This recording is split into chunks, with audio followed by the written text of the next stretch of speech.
Hoje no quadro Check-up no rádio temos a alegria de receber o Tobelizo Neto, médico geriatra, em um momento em que a população idosa cresce rapidamente. A prevenção do câncer se torna um tema essencial. O Tobelizo vai falar conosco sobre essa questão, abordando fatores de risco, hábitos saudáveis e a importância do diagnóstico precoce. Tobelizo, seja bem-vindo aqui ao nosso Panorama 95, bom dia. Bom dia, Marcos, bom dia a todos os nossos queridos ouvintes da 95 FM, Panorama 95, a todos os nossos internautas. Uma satisfação, mais uma terça-feira, estar aqui participando e levando informações para essa parcela da população que mais cresce. Quais são os tipos de câncer mais comuns em idosos e quais são os fatores de risco associados? Bem, Marcos, o câncer em geral, não só o câncer de mama, diga-se de passagem, queria parabenizar pela iniciativa aí do pedal do Outubro Rosa, né? E dizer que a população idosa, o risco de câncer aumenta proporcionalmente com a idade. Ou seja, quanto mais velho a gente vai ficando, maior o risco da gente ter câncer de qualquer natureza, inclusive câncer de mama, agora do Outubro Rosa. Os locais mais comuns de câncer, à exceção da pele, né? Que a gente sabe que o câncer de pele é muito comum, ele varia naturalmente pelo sexo, né? A mulher na mama, o homem na próstata, mas à medida que saem esses dois, vai entrando outros cânceres, e isso depende muito do estilo de vida do paciente. Por exemplo, se é um paciente que é tabagista, o câncer de pulmão ele ganha uma incidência maior, o câncer de intestino. Se é um paciente que tem um estilo de vida sem fazer atividade física, sem fazer outro tipo de câncer pode aparecer. Se é um paciente que tem um histórico familiar de um determinado local comum na família, por exemplo, câncer de estômago é muito comum,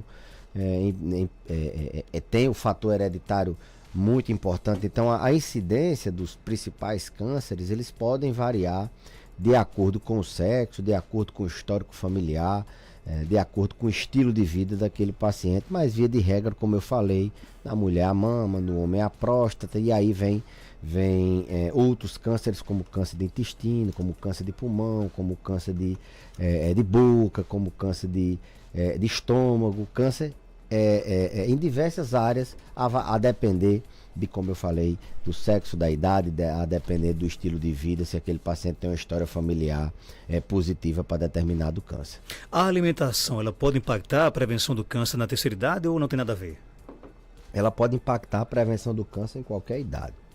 A gente tende muito a subestimar a prevenção de câncer, até mesmo o diagnóstico e o tratamento nas pessoas idosas, né? Assim vamos dizer. A pessoa passou de 70 anos, as diretrizes mundiais já começam a ponderar se vale a pena você investigar um câncer, já começam a ponderar na oferta do tratamento, que o tratamento ele já é um pouco diferente.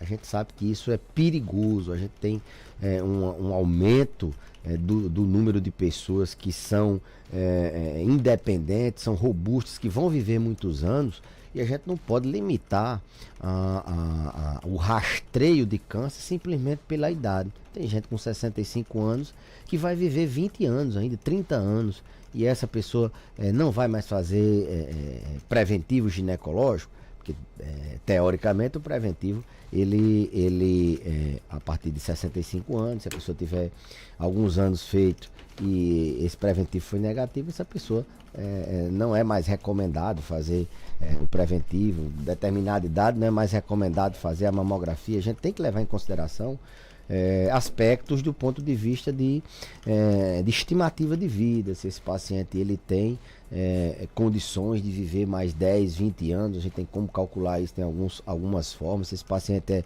é rígido, da mesma forma que tem gente com 50 anos que não tem condição, mas não tem uma sobrevida suficiente para tratar um câncer. Então a gente não deve subestimar a idade, né?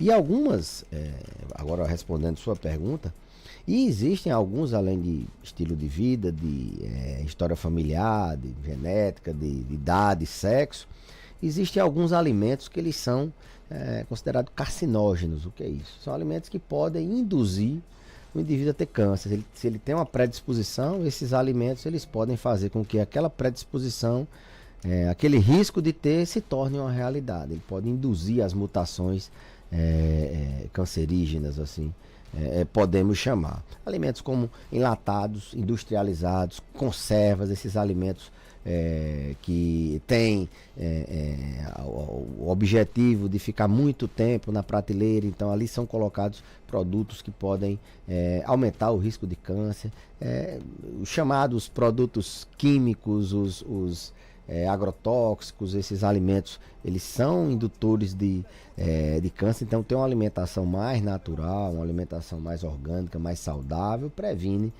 o câncer. Também tem alguns alimentos que é tido como protetores, né? Alguns alimentos ainda a literatura tem pouca evidência nesse sentido, mas acredita que aquele alimento, por ser um antioxidante, ele pode inibir esse desencadeamento da mutação, ele pode inibir a pessoa que tem um fator de risco para determinado câncer, de esse fator de risco se tornar realidade. A gente sabe que o exercício ele meio que protege, isso já é evidência. O sedentarismo ele aumenta o risco de câncer, o contrário, a atividade física ela protege. Mas são inúmeros os alimentos que se propõem como antioxidante a prevenir o câncer, né? A gente não tem aqui como dizer, coma mais isso, coma mais aqui, não. Evite os alimentos carcinógenos, defumados, evite a exposição ao tabaco, evite poluição, evite alimentos com agrotóxicos,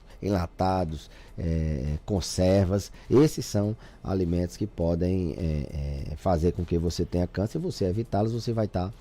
É uma forma de você se prevenir contra o câncer. Quais exames de rotina são recomendados para a detecção precoce do câncer na terceira idade? Os exames de rotina são praticamente aqueles exames que todos nós conhecemos para outras faixas etárias, com aquela limitação da idade. Logicamente, um paciente que tem 90 anos, tem uma demência avançada, está acamado, a gente não vai propor fazer um rastreio de um câncer de intestino fazendo uma colonoscopia. Uma coisa que as pessoas têm que entender é que rastreio, prevenção é quando a pessoa não sente nada. Quando a gente indica uma colonoscopia para um paciente de 90 anos, é porque ele está sangrando, é porque ele tem algum indício de que aquela colonoscopia vai beneficiar ele mais do que colocá-lo em risco. Quando o paciente não tem sintoma, eu quero fazer um check-up, uma avaliação, eu não sinto nada. E esse que é o check-up. Aí sim a gente vai fazer os exames de prevenção, porque confundem muito. Você vai pedir uma endoscopia para um idoso com 80 anos, que tá sangrando, que ele está debilitado, certo? Mas ele vai morrer do sangramento já. A gente precisa da endoscopia, não é para estar prevenindo câncer, não. É para a gente ver a causa do sangramento, às vezes até o endoscopista cauterizar, fazer ali, cessar o motivo do sangramento. Você vai pedir uma tomografia num paciente de 90 anos, uma tomografia do tórax, não é mais idade de rastrear câncer. Não, mas ele está tossindo, ele tossiu com sangue, a gente vai ver se existe realmente esse câncer. Se não existir, se não é uma outra causa. Então existe muito essa confusão de pedir o exame para um paciente para a gente estar investigando a doença, buscando uma conduta, do que aquele exame que é pedido sem o paciente sentir nada. Então existem alguns exames clássicos, como por exemplo para a próstata. Tem que fazer a dosagem do PSA e tem que fazer o toque retal.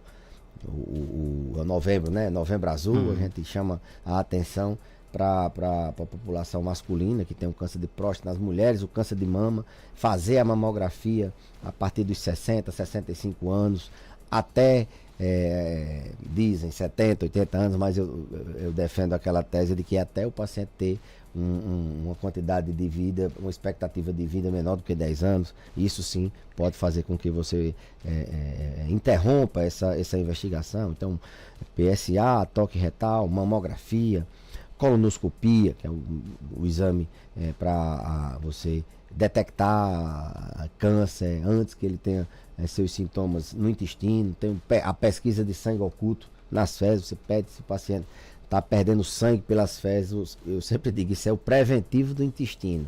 A pesquisa de sangue oculto. Porque o preventivo, quando ele dá positivo, a gente escalona, pede outros exames, é a mesma coisa da pesquisa de sangue oculto nas fezes, para você detectar risco de câncer no intestino. Logicamente que não substitui uma colonoscopia que deve ser feita a partir de 50 anos, a cada 5 anos, se o paciente não tem risco familiar. A endoscopia é um outro exame. Pacientes que têm histórico de câncer de estômago da família, eles têm que ficar fazendo periodicamente endoscopia. Então são exames, o paciente que tem o histórico de tabagismo, parou há menos de 15 anos ou atualmente tem um histórico de tabagismo, ele tem que fazer uma tomografia de baixa dosagem, assim,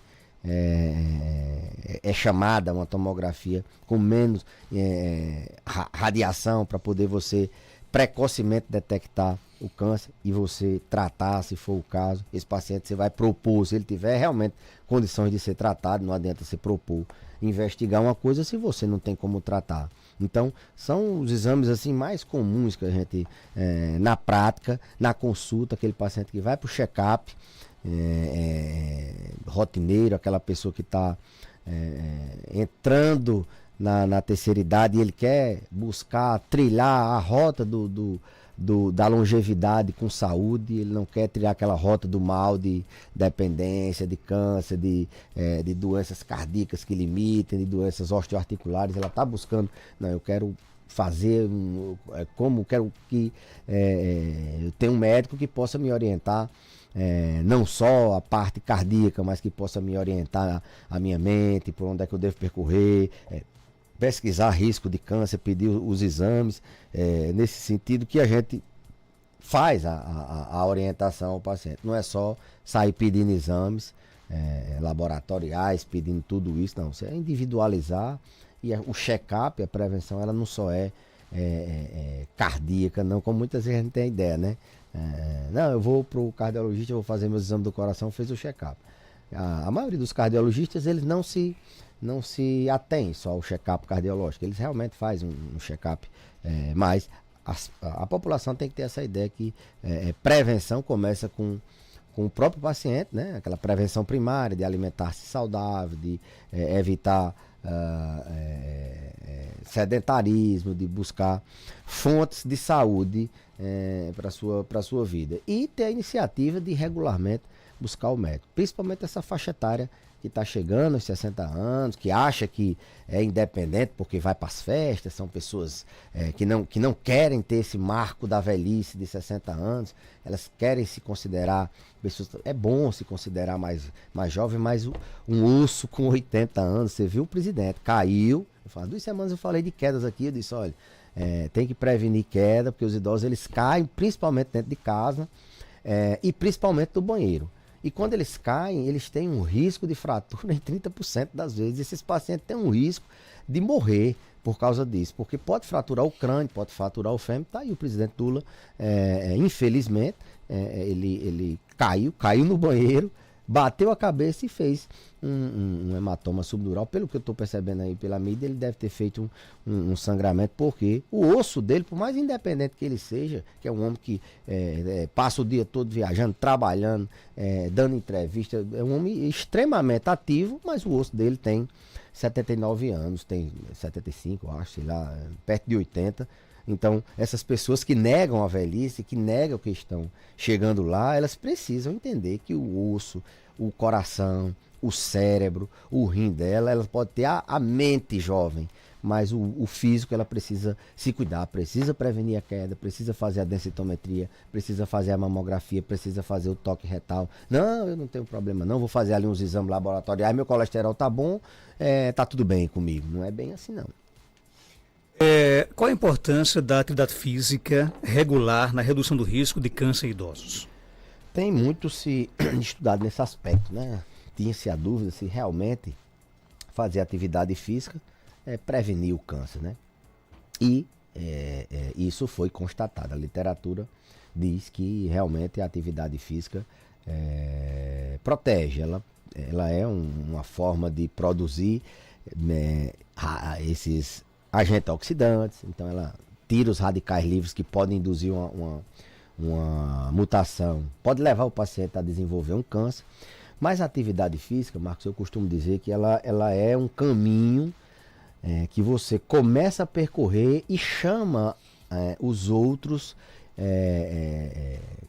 fatores de estilo de vida. Você começa a fazer atividade física, você começa a se alimentar melhor, você começa a dormir melhor, você começa a ter a atividade, coloca você num ciclo de estilo de vida saudável. Então, ela também protege por isso, porque você, ao invés de você ser uma pessoa que regularmente faz atividade física, você não vai querer ficar se alimentando de tudo aquilo que você, de tudo aquilo que se diz que é mal. Não vou ficar comendo quitute, vou ficar comendo conserva, defumado, não vou fumar, não vou... Então, ela também tem esse aspecto indireto de prevenir o câncer, porque coloca você numa roda de estilo de vida saudável, e naturalmente você vai ter a prevenção do câncer também de forma indireta. O ouvinte perguntou aqui, né, está um pouco da nossa temática de hoje, mas ele quer saber o seguinte: leite faz mal para uma pessoa de 40 anos? Não, só se ela tiver intolerância à lactose. O mito do leite, né? Não, a espécie humana é a única espécie que se alimenta de leite de outra espécie. Realmente, o bezerro, ele mama o leite da vaca, a cabra, o ser humano é o único que utiliza leite de outra espécie. E isso realmente aumenta o risco dela ter uma intolerância, ela desenvolver alguns mecanismos imunológicos que possa ela ter algum problema com o leite. Tirado isso, dando ponto final a isso, o leite não tem nada que se comprove que ele faz mal. O leite, ele é proteína. Idoso precisa de proteína. O leite tem cálcio. Cálcio é fundamental para manter o osso forte, para manter o osso compacto, sem risco. Ele é uma forma de tratar a osteoporose e de prevenir. Você ter uma alimentação com uma quantidade de cálcio de 1.200 a 1.500 miligramas dia é recomendado para a pessoa ter uma saúde óssea boa. E onde é que você consegue isso? Leite, derivados, iogurte, tem outras fontes de cálcio, logicamente, mas esse mito, não, o leite inflama, não, o leite... Tem, a literatura está aí para não me desmentir. De onde é que se tem que uma pessoa que para de tomar leite, ela fica desinflamada? É um conjunto de fatores que desinflamam o ser humano. Não adianta ele parar de tomar leite e não fazer atividade física. Não adianta ele parar de tomar leite e continuar se alimentando com carboidrato refinado, pão, bolo, bolacha recheada. Não adianta, isso. Então, acabar com esse mito, principalmente para os idosos. Pessoa mais jovem, não, ela pode ter, não, vou ter uma alimentação literalmente, totalmente saudável. Mas o idoso, ele precisa de cálcio. Onde é que ele vai? Aqui na nossa região, de uma bacia leiteira, Sertão do Siridó, onde é que ele vai conseguir essa fonte de cálcio? Vai comprar leite assim, industrializado? Não. Lógico, um paciente que tem dificuldade de controlar suas taxas de colesterol, ele tem alguma restrição ao leite, por exemplo, gordo, ao leite, comumente que a gente chama o leite da vaca, aí ele parte para o leite desnaturado. Mas essa história, do meu ponto de vista, do ponto de vista da ciência, não tem não tem robustez na literatura para a gente tirar. Agora, para tirar o leite dos pacientes. Agora tem paciente que diz, quando eu tomo leite, eu fico inflamado. Mas quando você toma iogurte, fica? Não. Quando você come uma coalhada? Não, também não. É só com leite. Então, assim, é meio difícil da gente dizer que leite faz mal. A gente vê uma onda de notícias na internet de pessoas querendo fazer o diferente, que o diferente é o bacana, mas no fundo, o leite, via de regra, tirar ele aqui da nossa população idosa. Eu estou falando dos idosos, não estou falando daquele adulto jovem de 20 e poucos anos que tem uma alta performance, faz crossfit, corre. Não estou falando dessa pessoa, não. Não estou falando daquele obeso que tem dificuldade de perder peso, totalmente inflamado. Não estou falando daquela pessoa que tem uma restrição de taxa, daquela pessoa que tem intolerância à lactose, não. Mas o leite, para os idosos, ele não tem assim, nenhum problema desde que ele tenha todas as condições de se alimentar, não tem nenhuma contraindicação, assim vamos dizer. Muita gente vai ficar com raiva do que eu disse. Muita gente vai dizer, esse doutor tá com conversa que na internet só o que eu vejo é o povo dizendo que leite inflama, que leite faz mal, que leite faz aquilo. Pese o custo-benefício do seu avô, tira o leite do seu avô e da sua avó, e pese o risco-benefício dele desnutrir, dele ter uma quantidade de cálcio menor. De onde é que ele vai tirar essa outra fonte de leite? Eu sei, tem várias outras fontes de cálcio. Mas aqui na nossa região, como é que a gente vai fazer? Doutor Belísio, obrigado por sua participação. Algo mais a acrescentar, pode ficar à vontade. Não, só agradecer, Marcos, o espaço. Dizer que próxima semana estaremos viajando. A gente vai tirar aí 10 dias de férias. Talvez a próxima terça e a outra terça ainda a gente não tenha, não participa aqui do quadro. Talvez um quadro gravado, alguma coisa assim a gente coloque no ar. Mas dizer que assim que estiver de volta a gente vai estar por aqui e agradecer o espaço. E a gente volta já já após nosso intervalo comercial para